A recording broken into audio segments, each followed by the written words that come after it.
Gió vẫn nắng đến bên tôi nhưng gió vẫn nói điều gì ai gió vẫn nhắc một người đã ra đi không trở lại đâu vẫn chuyện tình về quên muốn chuối ngày dài ấp ôm bao đêm anh ấy giờ này xa lắm muốn chia sẻ với nỗi nhớ anh gió đã đến đi đôi how I stand bước qua đêm thơ chưa mong ngày anh vào và gió vẫn thế gió mang tôi đi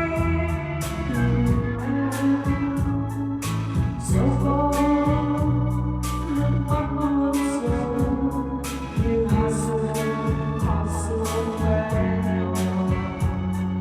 gió sẽ dịu dàng gió vẫn biết đôi ngày này mãi xôn xao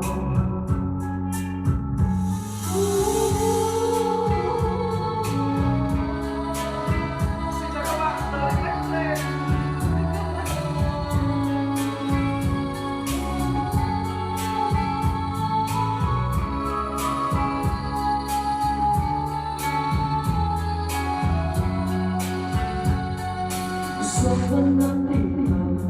đến bên gió không nói điều gì ai gió không nhắc một người đã ra đi không trở lại nếu vẫn chuyện tình không thể quên muốn những chuỗi ngày dài ấp ôm bao đêm gì anh ấy giờ này xa lắm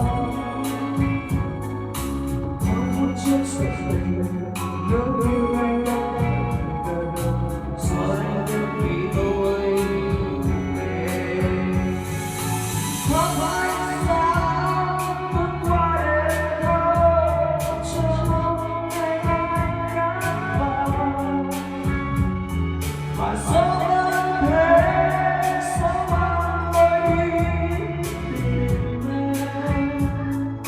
dẫu có nước mắt muôn rơi như hạt sương quen nhau gió sẽ dịu dàng gió giúp tim tôi ngày ngày mãi xôn xao